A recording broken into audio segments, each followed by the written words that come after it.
Le premier, c'est qu'il y ait des normes environnementales. Aujourd'hui, on a affaire à une nouvelle ligne à haute tension, alors qu'il n'y a rien pour l'instant sur le territoire. Ce qui est important, évidemment, c'est d'avoir des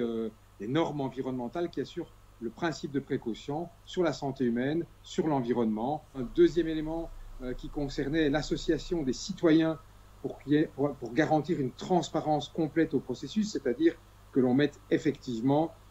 dans la façon de travailler un comité d'accompagnement dans lequel les comités de riverains se retrouvent, les communes et les représentants des agriculteurs. Et la troisième chose qui nous semble importante, c'est d'établir un collège d'experts indépendants pour valider les besoins réels en matière de transport énergétique dont la Wallonie et le Hainaut ont besoin, puisque la demande d'Elia pour la boucle du Hainaut est bien trop élevée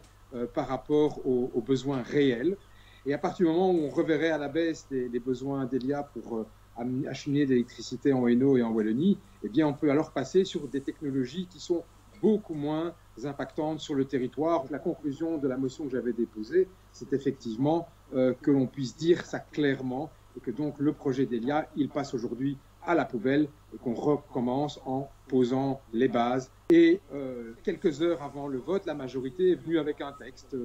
Alors c'est un texte gentil, c'est un texte de bonne volonté, mais ce n'est pas un texte net, clair, précis qui reprend les balises que j'ai exprimées, participation citoyenne, protection de la santé humaine avec des normes et pas juste avec des promesses d'en tenir compte, et également un enjeu important qui est celui de l'objectivation par des experts indépendants des besoins d'Elia. Donc ça ne colle pas avec l'émotion, les demandes des 22 000 citoyens qui disent tous non, ça ne colle pas avec les 14 votes unanimes dans les conseils communaux de la région du Centre et de la Wallonie-Picarde qui disent aussi non.